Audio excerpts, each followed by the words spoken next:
Exercise में 9 से पहले कोई,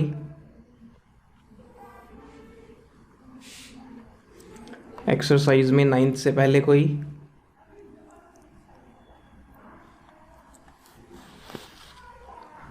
ट्वेल्व पॉइंट 8 का ए पार्ट है ना मैडम। ये कौन सा ग्रुप? Aldehyde group. ये कौन सा ग्रुप? एल्कोक्सी ग्रुप या ईथर ग्रुप, ईथर। और इसको क्या कहना है? फंक्शा ग्रुप। फंक्शा ग्रुप का नाम देना। फंक्शा ग्रुप इसको क्या कहलाता? फिनॉल। जब बेंजीन रिंग से जुड़ा हो तो फिनॉलिक ग्रुप कहलाता है, और ओपन चेन से खुला हो तो एल्कोहलिक ग्रुप। तो फंक्शा ग्रुप पूछे तो आप कहेंगे एल्डिहाइड ग्रुप है, ईथर ग्रुप है और फिनॉलिक ग्रुप है। ठीक है। अब 12.9 में आइए, और 12.9 में CH2O नेगेटिव, और उस पर ये लगा है NO2, और दूसरी बार CH3CH2 और O नेगेटिव। तो ये दोनों ही अनस्टेबल चीज़ें होंगी क्योंकि दोनों में नेगेटिव चार्ज है। दोनों ही अनस्टेबल हैं क्योंकि दोनों में नेगेटिव चार्ज है। अब हमें बताना फिर भी कंपैरिजन करें तो मोर स्टेबल कौन होगा। तो इसके दुखों का कारण नेगेटिव चार्ज है क्या? इसके दुखों का कारण नेगेटिव चार्ज है क्या? जवाब है हाँ। तो NO2 अगर आपको याद आ जाता हो, माइनस आई इफेक्ट दिखाता था, प्लस आई। अगर आप, यस सर, तो माइनस आई मतलब इलेक्ट्रॉन्स इसकी तरफ आई होंगी, तो इसने इधर की तरफ खींच के इसका माइनस चार्ज इंटेंसिटी कम कर दी होगी, ज़्यादा कर दी होगी?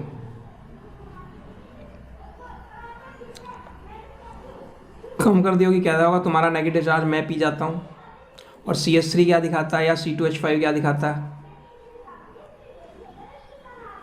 तो वो इसका दुख और भी बढ़ा देगा। दुख और बढ़ गया तो ये क्या होगा? और भी डिस्टेबलाइज हो जाएगा। तो ज़्यादा स्टेबल कौन होगा? ये वाला या नहीं?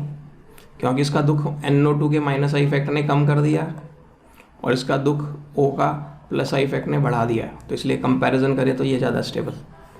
एप्लीकेशन समझ आ गया माइनस आई प्लस आई का?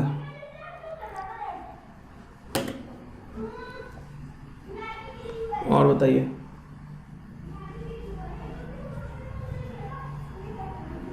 कोई बात नहीं सर। 17 से पहले कोई?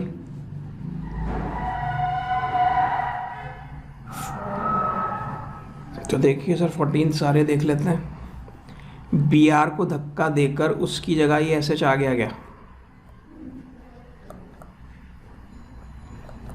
और मैं अच्छा रिफाइन कर दूं, ये न्यूक्लियोफाइल है क्या? नेगेटिवली चार्ज यानी इलेक्ट्रॉन रिच। तो इसको आप और बढ़िया से कहना चाहो तो कह सकते हो न्यूक्लियोफिलिक सब्स्टिट्यूशन रिएक्शन। और आपके 11th के हिसाब से आप खाली सब्स्टिट्यूशन लिखाओगे तो भी चलेगा। अब यहाँ देखो, ये मॉलिक्यूल और ये मॉलिक्यूल ऐड होकर सिंगल मॉलिक्यूल बन गया। 10th क्लास की रिएक्शन है। एक पे तो H+ चला गया होगा, एक पे Cl नेगेटिव चला गया होगा। तो दिस इज,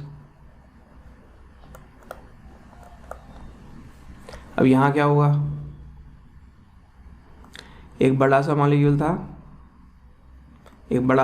था, टूट गया क्या? तो ये क्या?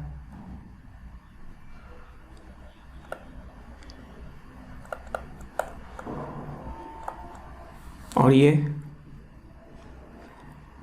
OH गायब हो गया, उसकी जगह Br आ गया, लेकिन Br की पोजीशन भी चेंज हो गई है, कहीं और आ गया Br। तो ये क्या है? बिल्कुल सही, सब्स्टिट्यूशन एंड, पहले तो इस OH की जगह Br आ गया होगा, फिर अंदर अंदर Br ने अपनी पोजीशन बदल ली। तो सब्स्टिट्यूशन एंड रीअरेंजमेंट आया या नहीं? अब 17 कोई कह रहा था, 17 से पहले कोई है तो what is the relationship between the members of each of the following? Are they structural और ज्योमेट्रिकल और रेजोनेंस कंट्रीब्यूटर्स? तो देखो ये 1 2 3 पेंटेन 3 ऑन है और ये पेंटेन 2 ऑन है। ये कौन हुए? स्ट्रक्चरल आइसोमर्स में भी पोजीशन आइसोमर्स हैं, तो दीज आर स्ट्रक्चरल आइसोमर्स। इसमें देखो the opposite to each other है और इसमें दोनों डी एक ही साइड ही हैं, तो ये कौन है? सिस ट्रांस पढ़ाए थे, इस बार तो नहीं पढ़ाए, इस बार तो नेक्स्ट लेसन में पढ़ेंगे। जब केमिकल बॉन्डिंग चैप्टर पढ़ रहे थे उसमें था और नहीं आया, कोई टेंशन नहीं, नेक्स्ट लेसन के लिए पेंडिंग छोड़ दीजिए, नेक्स्ट लेसन में आ जाएगा अपने आप। और ये कौन है? ये पाई बॉन्ड इधर गया होगा, जाने से ये न्यूट्रल हो गया होगा और इस सी पर पॉजिटिव चार्ज आ गया होगा, तो डीलोकलाइजेशन हुआ, माइग्रेशन हुआ। तो दीज आर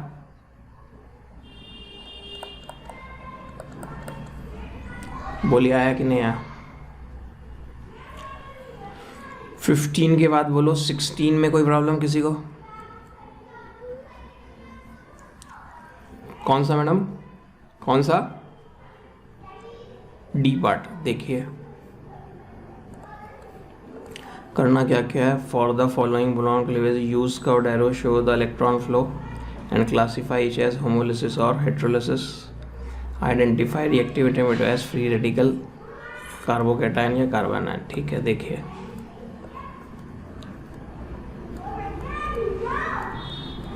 अटैक करने के लिए कौन आ रहा है? कोई इलेक्ट्रोफाइल। इलेक्ट्रोफाइल को कैसी जगह चाहिए? Electron rich.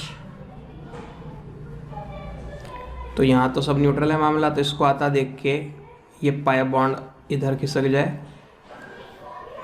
तो क्या बना होगा? एक सेकंड के लिए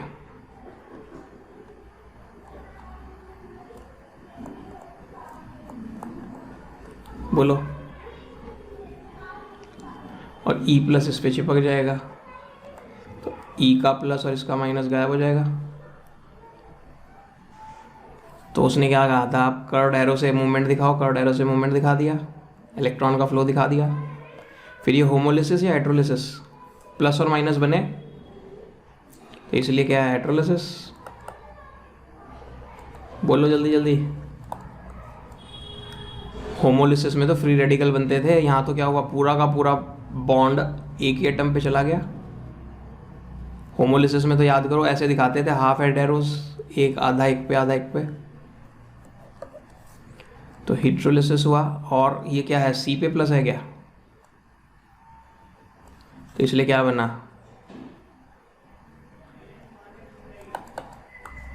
हो गई तीनों बातें।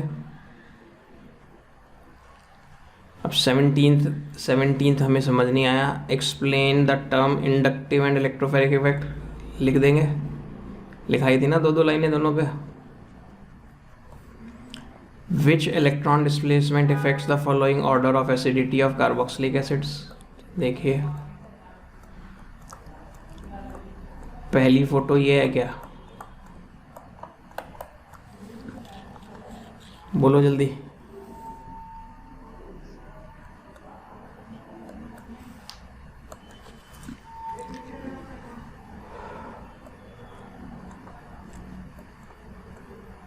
दूसरी ये होगी क्या?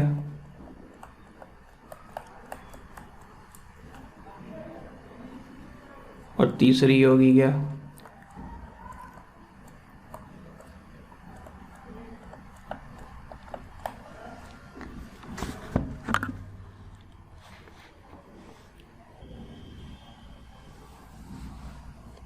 नहीं वो तो निकलेगा या नहीं निकलेगा, हमने तो इतना पूछा है। इलेक्ट्रॉन्स इधर खींचने की वजह से H+ का निकलना आसान हो गया या मुश्किल हो गया? आसान हो जाएगा ना, जब H+ बनने के लिए H के इलेक्ट्रॉन को उससे किसी को छीनना पड़ेगा ना।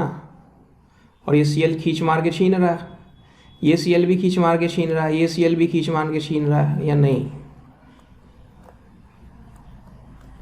तो इसके इलेक्ट्रॉन तो बुरी तरह से खींच रहे हैं, वो की तरफ फौरन आसानी से आज़ाद हो जाएगा H।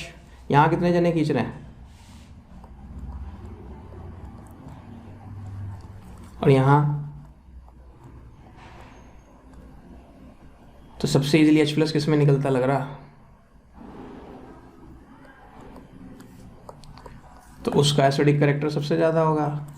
तो आपको उसे बस क्या बताना था? एक्सप्लेन। तो आप कहेंगे due to minus I effect of 3Cl atoms release of H+ is easiest. ऐसी फोटो बना दो जैसे मैंने 3 बनाई और नीचे एक लाइन लिख दो, अपने आप हो जाएगा, बाकी 2 के लिए अंडरस्टूड। अब बी पार्ट देखो बिल्कुल इसी के पैरेलल, CH3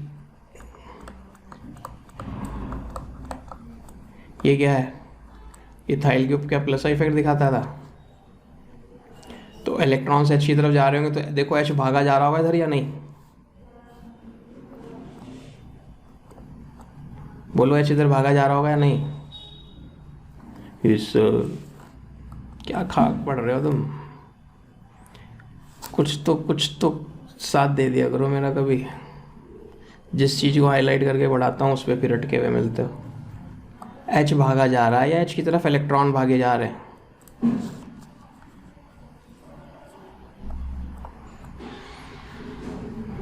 तो H की तरफ इलेक्ट्रॉन आ गया तो H+ बनना तो और मुश्किल हो गया, और अगले में इसका प्लस इफेक्ट और भी ज़्यादा होता, याद है इसका प्लस इफेक्ट, और तीसरा इसका प्लस इफेक्ट तो सबसे ज़्यादा था, नहीं था, बोलो।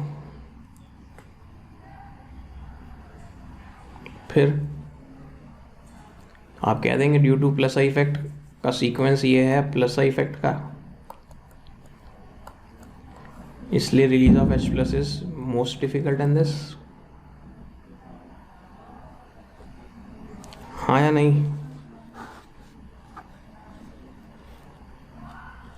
और बताइए,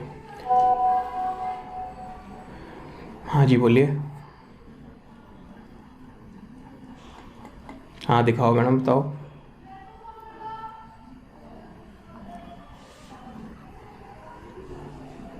जी कौन, ये अलग क्वेश्चन है मैडम, ये अलग क्वेश्चन है, इन दोनों को क्यों मर्ज कर रहे हैं आप, ये अलग एसिड है ये अलग एसिड है,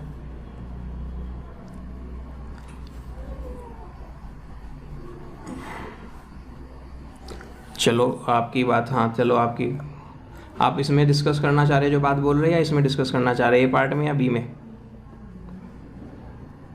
चलिए ए में करते हैं मैडम।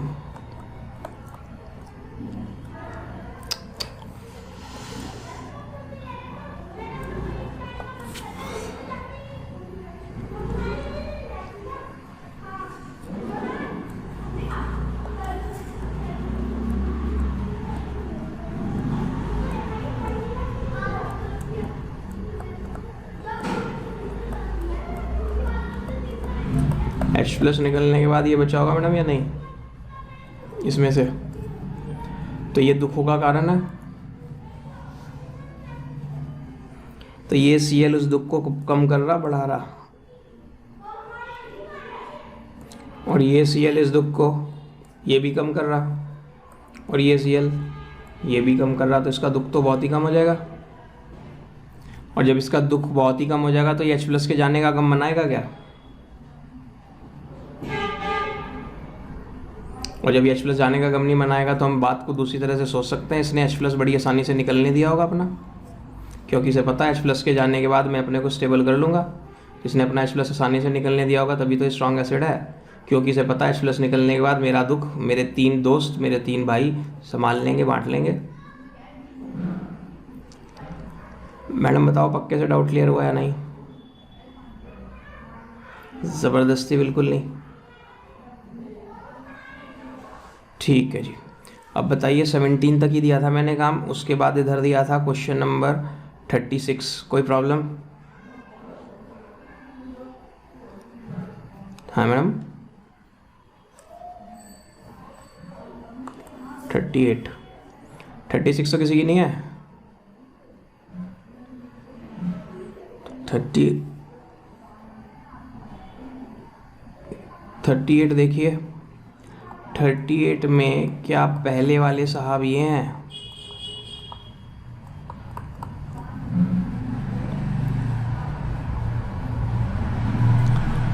दूसरे वाले साहब ये हैं,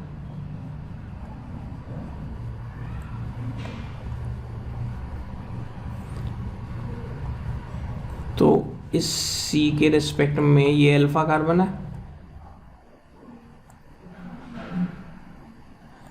उस पे एक भी अल्फा एच नहीं है,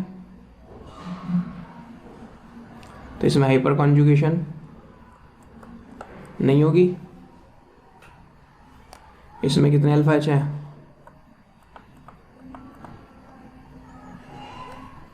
तो इसमें तो मैक्सिमम हाइपर कॉन्जुगेशन होगा। इसमें 2 ही अल्फा एच है, इसमें 3 अल्फा एच तो इधर है और 2 अल्फा एच इधर है, 5 अल्फा एच है। तो सबसे ज़्यादा अल्फा एच इसमें हुए, बोलिए। सबसे ज़्यादा हाइपर कॉन्जुगेशन होगा। जितना ज़्यादा रेजोनेंस या जितना ज़्यादा हाइपर कॉन्जुगेशन किसी जगह हो जाता है उतनी ज़्यादा स्टेबिलिटी आ जाती है, नहीं? और ये हमारे नोट्स में भी साफ साफ चमक रहा है, tertiary carbocation most stable among primary secondary tertiary. Clear हो गया मैडम? और बोलिए 40। क्या आई हटकर OH आ गया? तो KOH में से OH नेगेटिव निकला होगा, OH नेगेटिव ने I नेगेटिव को धक्का दिया होगा, वो I नेगेटिव ने K प्लस को पकड़ के KI बनाया होगा। तो सब्स्टिट्यूशन हुई या नहीं? OH नेगेटिव है, सब्स्टिट्यूटेड I नेगेटिव। तो OH नेगेटिव जिसने सब्स्टिट्यूशन किया वो नेगेटिव था, नेगेटिव नेगेटिव यानी इलेक्ट्रोफाइल था, न्यूक्लियोफाइल?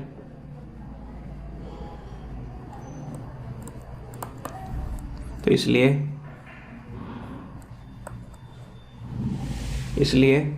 एक सेकेंड होल्ड करना जी, न्यूक्लियोफिलिक सब्स्टिट्यूशन या नहीं?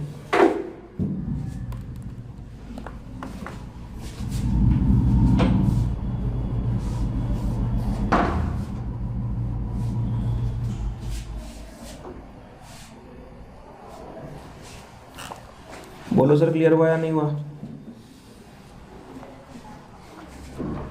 हाँ बोलिए मैडम।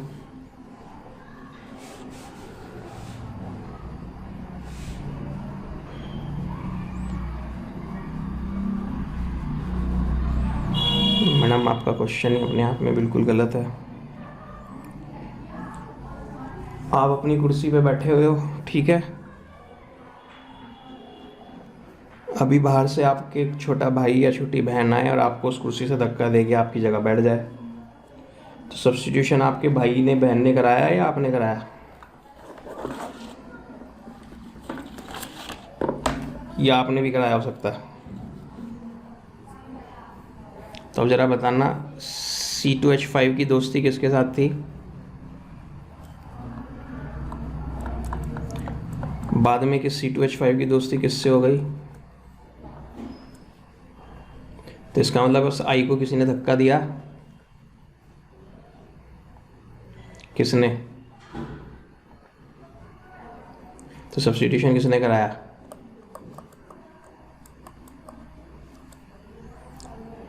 OH ने, या और अच्छा बोल दूं OH नेगेटिव ने? तो कोई डाउट? तो OH नेगेटिव इज न्यूक्लियोफाइल, इसलिए न्यूक्लियोफिलिक सब्स्टिट्यूशन आ गया।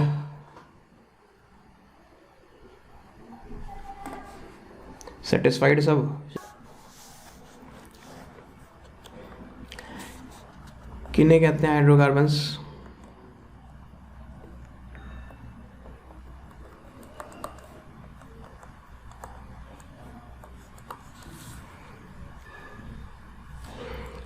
एक दिन पहले भी बात हुई थी, एक दिन क्या 2 बार हुई थी। एक बार तो फर्स्ट चैप्टर में हुई थी जब हमने फर्स्ट लेसन पढ़ा था 11th क्लास, और एक बार पिछले चैप्टर में हुई थी कि जब मैंने आपसे ऐसे करके पूछा था कि बताओ इथेनॉल हाइड्रोकार्बन है या नहीं। जल्दी बोल दो। तो जवाब था नहीं, यह हाइड्रोकार्बन नहीं है, यह हाइड्रोकार्बन डेरिवेटिव है। हाइड्रोकार्बन तो वो होते हैं जिनमें सिर्फ C और H होता है, इसमें तो वो भी आ गया किस्सा। हाइड्रोकार्बन्स की डेफिनेशन क्या थी?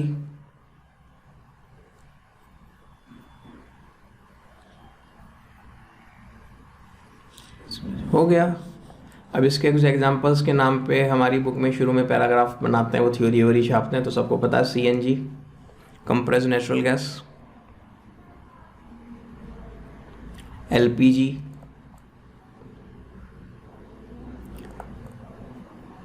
पेट्रोल, डीजल, सब कौन हाइड्रोकार्बन्स है, मिक्सचर ऑफ हाइड्रोकार्बन्स है, पता है ना।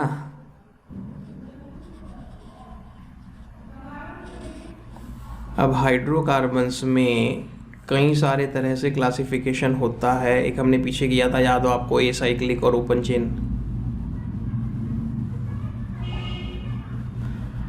अब ऐसे क्यों ढीले पड़ जाते हो? आपको कराया नहीं था? अभी दिखाऊं खोल के बेसिक कॉन्सेप्ट्स में शुरुआत में, क्लासिफिकेशन ऑफ ऑर्गेनिक कंपाउंड्स। तो एसाइक्लिक में या कुछ नहीं, आप वो छोड़ो चक्कर। सैचुरेटेड 10th क्लास, और सैचुरेट किन्हें कहते थे? जिनमें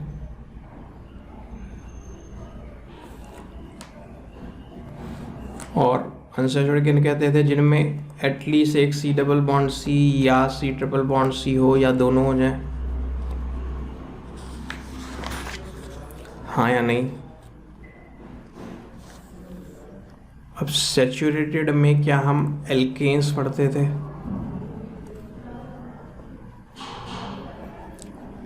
क्या साइक्लो एल्केन्स भी सैचुरेटेड में ही आ जाएंगे?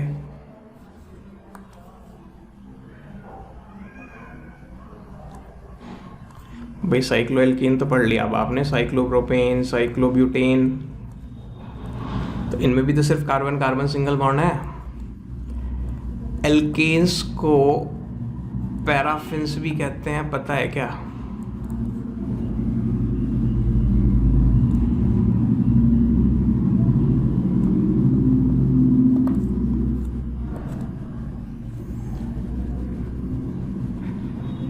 सरबजोत कौर जी हैं या नहीं?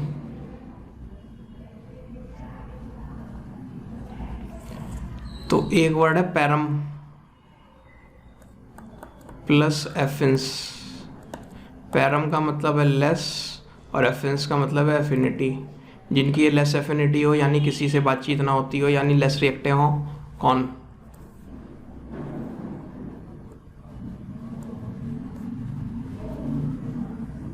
तो एल्केन्स जो है आपको याद होगा थोड़ा बहुत 10th क्लास पे, उनमें सिंगल बॉन्ड होता है। और एल्कीन एल्काइन में 11-12 से फंडा उठाए तो डबल ट्रिपल बॉन्ड होता है। डबल ट्रिपल में एक पाई होता है, इसमें 2 पाई होता है। पाई बॉन्ड वीक होता है, तो पाई बॉन्ड आसानी से टूट के रिएक्ट कर जाते होंगे। इसमें सिर्फ सिग्मा बॉन्ड है जो स्ट्रांग है, तो ये आसानी से रिएक्ट नहीं करते होंगे, इसलिए इन्हें बोला लेस रिएक्टिव पैराफिन्स एल्केन्स। बोलो हाँ या नहीं भाई? इसीलिए तो पैरा में लेस एफिन्स बोला होगा। अब एल्केन्स का जनरल फॉर्मूला आपको सबको पता है क्या है, और साइक्लो एल्केन्स का? अब यहाँ जरा सा शॉक हो सकते हो आप कहोगे 10th क्लास में तो ये एल्कीन्स का था। 10th क्लास में ये जनरल फॉर्मूला एल्कीन्स का था या नहीं? तो ये एल्कीन्स का तो है ही साथ में, एल्कीन्स का तो है ही साथ में। साइक्लो चेक करके देख लो, आप चेक कर लो आप। CH2 यहाँ है, CH2 यहाँ है, CH2 यहाँ है, तो क्या मिला के बने? C3H6।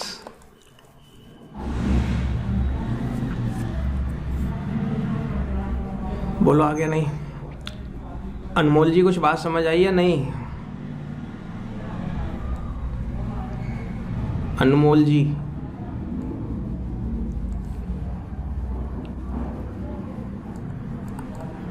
अनसैचुरेटेड में एल्कीन्स और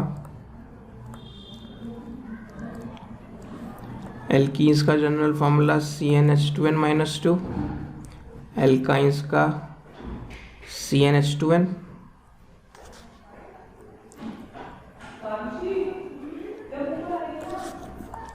ठीक है,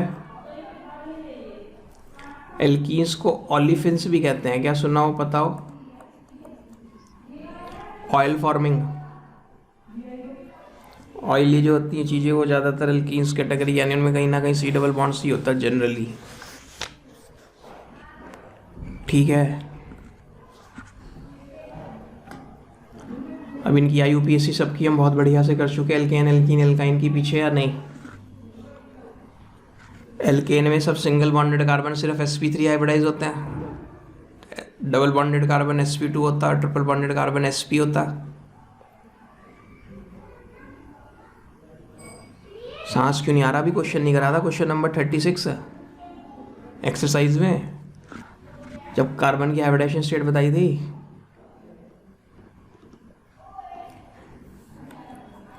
तो हम बात शुरू कर रहे हैं एल्केन्स से,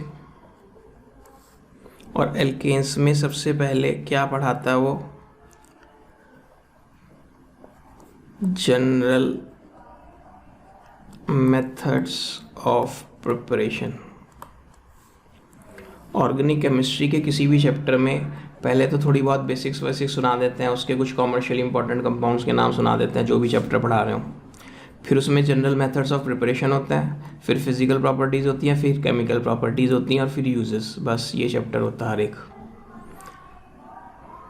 general method of preparation, physical properties, chemical properties, uses, chapter ख़त्म। 11th 12th BSc MSc जब तक भी जो भी चैप्टर पढ़ोगे ऑर्गेनिक केमिस्ट्री का, उस चैप्टर में यही होगा। तो जनरल मेथड्स ऑफ प्रिपरेशन में पहला मेथड जो पढ़ाता है, फ्रॉम अनसैचुरेटेड हाइड्रोकार्बन्स। तो अनसैचुरेटेड हाइड्रोकार्बन्स का क्या करोगे आप? हाइड्रोजिनेशन, और हाइड्रोजिनेशन को ही क्या हम रिडक्शन भी कहते हैं? रिडक्शन की एक डेफिनेशन ये भी तो थी, एडिशन ऑफ हाइड्रोजन। आया कुछ याद?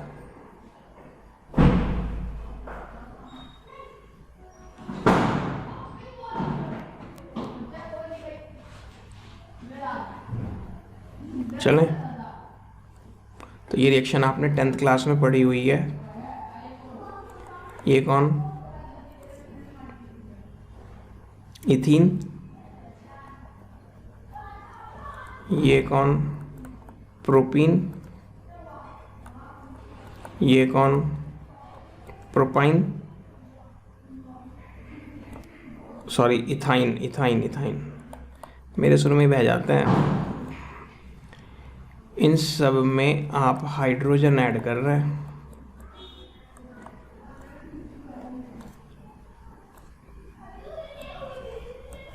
कुछ याद आया? क्या याद आया? किसी के याद आया तो कुछ थोड़ा बहुत?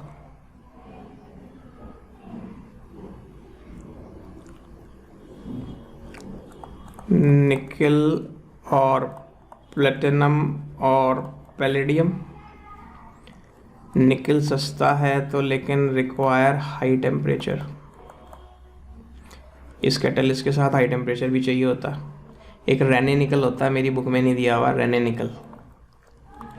तो वो निकल की कुछ प्रोसेसिंग करता है, निकल एल्युमिनियम का एलॉय लेके NaOH के साथ,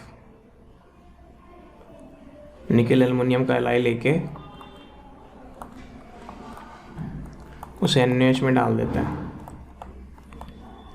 खाली निकल रह जाता है, एल्युमिनियम जो है वो NaOH में डिज़ोल्व हो जाता है। तो इस तरह से प्रोसेस निकल जो मिलता है उसे रेने निकल कहते हैं, और वो लो टेम्परेचर पे काम कर जाता है, यानी उसके साथ हाई टेम्परेचर की ज़रूरत नहीं है। अगर आप नॉर्मल निकल ले रहे तो साथ में हाई टेम्परेचर की ज़रूरत पड़ती है। तो वनस्पति घी बनाते हुए भी यूज़ किए थे। तो यहाँ क्या और इस काम में कुछ एनर्जी निकलती है, और निकलने वाली एनर्जी को एंथैल्पी ऑफ हाइड्रोजिनेशन कहते हैं, थर्मोडायनेमिक्स चैप्टर। यहाँ 2 H2 यूज़ होंगे, यहाँ भी 2 H2 यूज़ होंगे, क्योंकि 4 H चाहिए ना ट्रिपल बॉन्ड पे। तो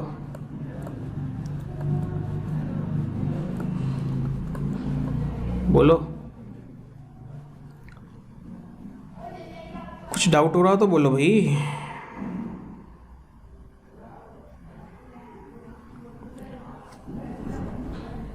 तो व्हेन निकल इज यूज्ड, तो उस केस में 523 to 573 केल्विन यूज़ करते हैं और रिएक्शन का नाम हो जाता है सेबेटायर्स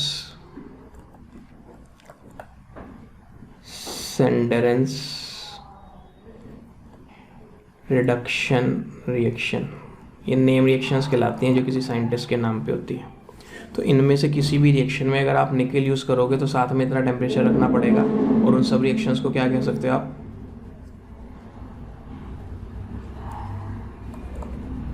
बोलो।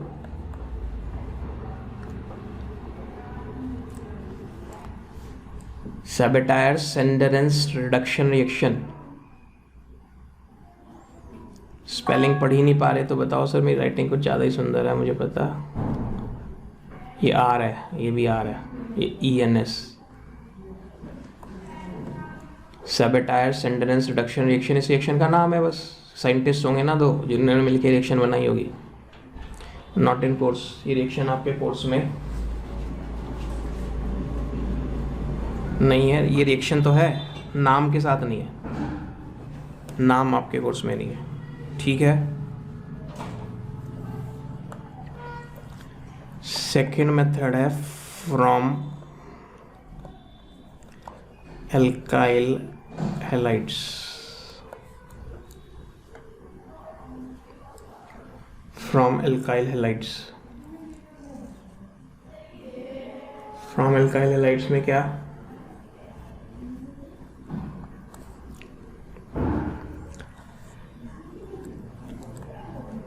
पहला मेथड, इसमें भी रिडक्शन ही है, और रिडक्शन क्या, क्यों, कैसे,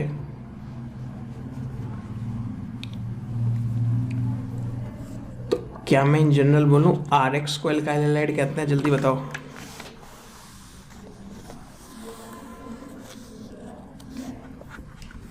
भाई R की जगह आप दुनिया का कोई भी एल्काइल ग्रुप रख लो, और X की जगह कोई हेलोजन रख लो,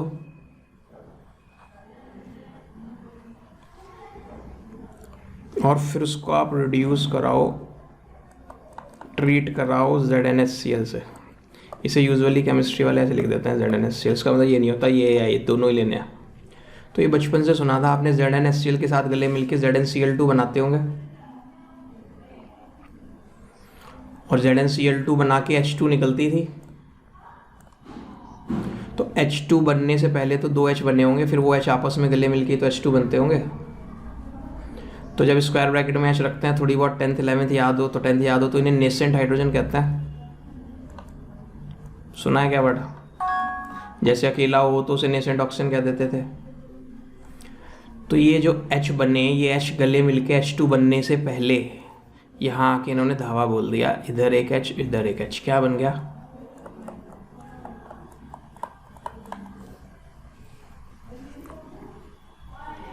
बोलो।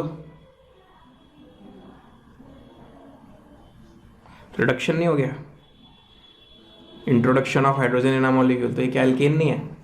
एल्काइल ग्रुप पे अगर H लग जाए तो एल्केन होते हैं या नहीं? अब अगर आप इसकी जगह, ये मेरे कोर्स में नहीं है, मैं जो दूसरे लिख रहा हूँ, अगर आप Zn प्लस NaOH करोगे तो भी यही हो जाएगा। 10th क्लास की रिएक्शन याद हो, सोडियम जिंकेट, था ना जिंक मेटल का NaOH रिएक्शन। तो उससे भी H निकलती होगी, वो H जो है कर दे, या फिर आप इसकी जगह जिंक कॉपर का कपल ले सकते हो अल्कोहल के साथ। ये सब के सब रिड्यूसिंग एजेंट का काम करते हैं, लेकिन मेरी NCERT में सिर्फ ये दिया हुआ।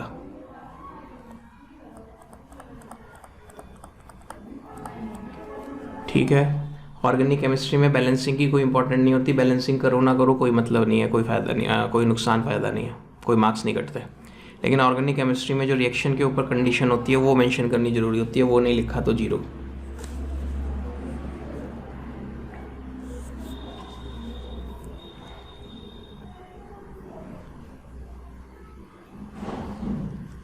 अब इसी में दूसरा है फ्रॉम एल्काइल हैलाइड से।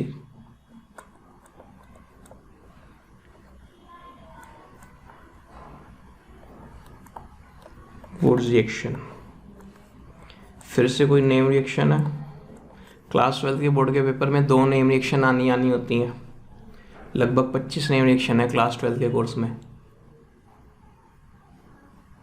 और 3-4 इस 11th के कोर्स में। तो ये तीनों चारों 12th में भी हैं जो 11th में है। वुड्स रिएक्शन, वुड्स किसी साइंटिस्ट का नाम रहा होगा, उसने ये रिएक्शन दी, तो वुड्स रिएक्शन किसका काम आता है? For symmetrical alkenes. इससे कैसे एल्केन्स बनता है? सिमेट्रिकल। सिमेट्री तो समझते हैं 10th class mathematics, 10th class कह रहा हूँ, 6th क्लास मैथमेटिक्स। जिस फिगर में कहीं से बीच में से काटने पर 2 इक्वल हाफ में डिवाइड हो सके, एक हिस्सा दूसरे हिस्से के मिरर इमेज, जो सिमेट्रिकल कहते थे। तो देखिए क्या पढ़ाना चाह रहा है। C2H5Cl 2NaCl C2H5, क्या दोनों सेम है?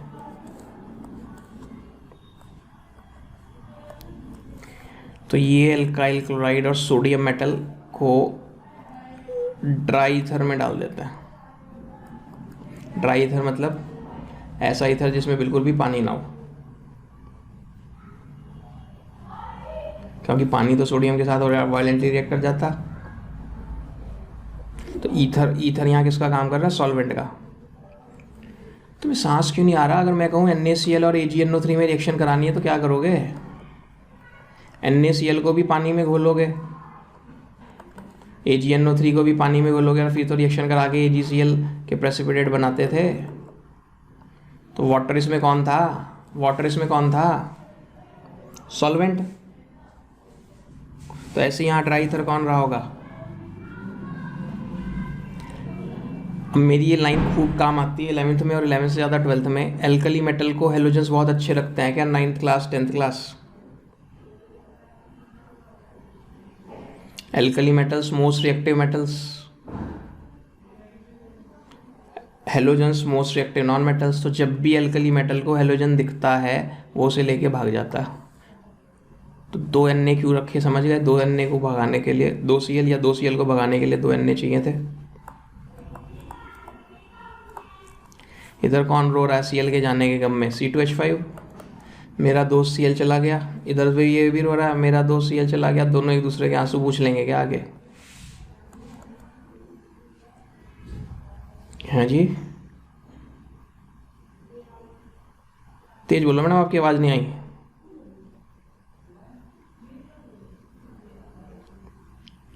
क्या बोला आपने? सुना किसी ने?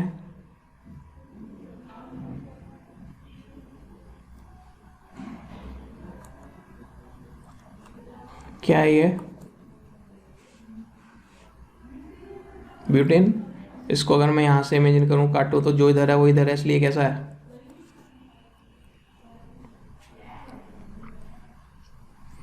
अब पेपर में पता है रिएक्शन कैसे आ जाती है हमें धोखा देने के लिए? पेपर में ऐसे लिखा था बस, C2H5Cl Na प्रोडक्ट बताओ। तो वहाँ एक ही C2H5Cl का मॉलिक्यूल हुआ है, करोड़ों होंगे।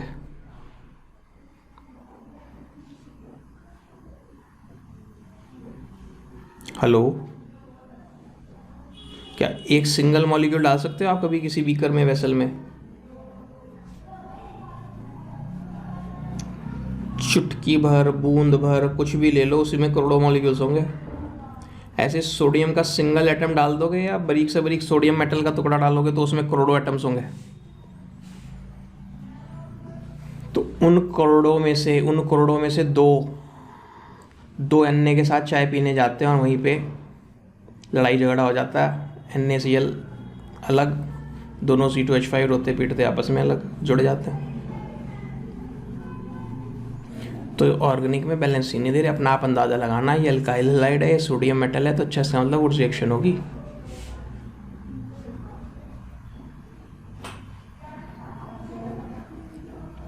अब इसके लिए एक बहुत बढ़िया ट्रिक, क्या सीखो? आइसोप्रोपाइल क्लोराइड की फ़ोटो बना सकते हो अपनी कॉपी पे। आइसोप्रोपाइल क्लोराइड,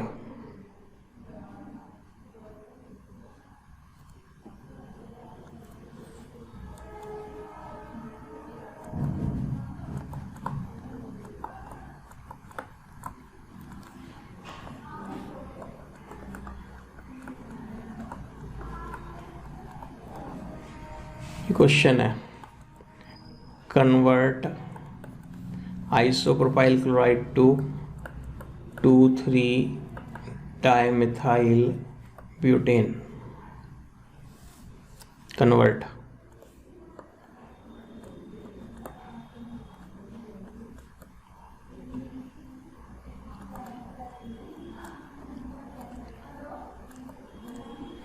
एक मिनट बस, इसमें कितने कार्बन है, इसमें कितने हैं,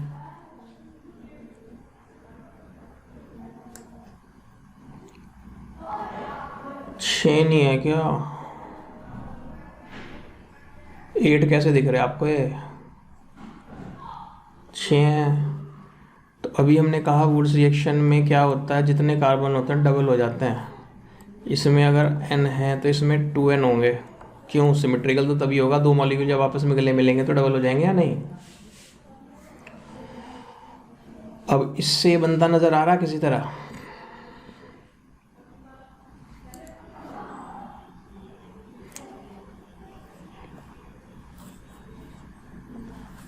देखो आपके बहुत जल्दी समझ में आ गया, पता नहीं आप हवा में चीर मार रहे हैं, बाकी समझ आ गया।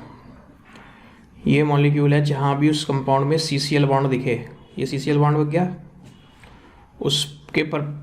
उसके परपेंडिकुलर खींच लो और परपेंडिकुलर बना के उसे मिरर मानो फिजिक्स का और पॉलिश मार दो उस पर, हेलोजन वाली साइड पे। मैंने हेलोजन वाली साइड पे पॉलिशन मार दी क्या, यहाँ एरो पे Na ड्राई ईथर लिखना ये तो लिखना ही पड़ेगा, Na तो कम से कम लिखना ही पड़ेगा, ड्राई ईथर। और इस CCC को मिरर में अपनी फोटो ऐसी दिख रही होगी क्या, Cl भाग गया Na के साथ, बताओ ये और ये सेम है क्या,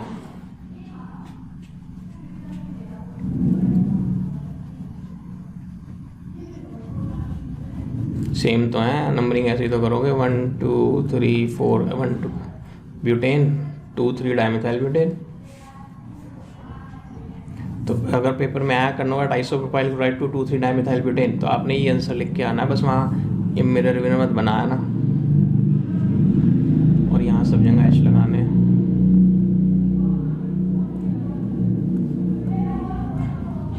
यही तो कह रहा हूँ, मिरर विरर कुछ नहीं बनाने, तो रफ पेज में बना लो, मुश्किल से मुश्किल वाला भी इस फंडे से हो जाएगा। मान लीजिए आप बोलो मैं तो ये वाली आइसोप्रोपाइल क्लोराइड की ये फोटो बना बैठा था, सपोज सार्थक जी आपको जाना, चले जाओ, नया नहीं कुछ पढ़ रहे। मान लो ये वाला ये भी तो आइसोप्रोपाइल क्लोराइड ही है, तो वो बंदा क्या करेगा, CCl बॉन्ड पे परपेंडिकुलर खींचेगा, फिर इधर पॉलिश मारेगा, तो उसे क्या दिखाई देगा, इमेज के नाम पे ये या नहीं, देखो ये भी यही है या नहीं, यही है, ये भी ट्रिक समझ आ गई। तो अब आपने घर से ये करके आना है कि अगर ये आ जाए तो क्या प्रोडक्ट होगा। क्या मैंने 2 डिफरेंट अल्काइल हैलाइड ले लिया, मिथाइल क्लोराइड और इथाइल क्लोराइड, अब क्या प्रोडक्ट बनेगा कल आप सोच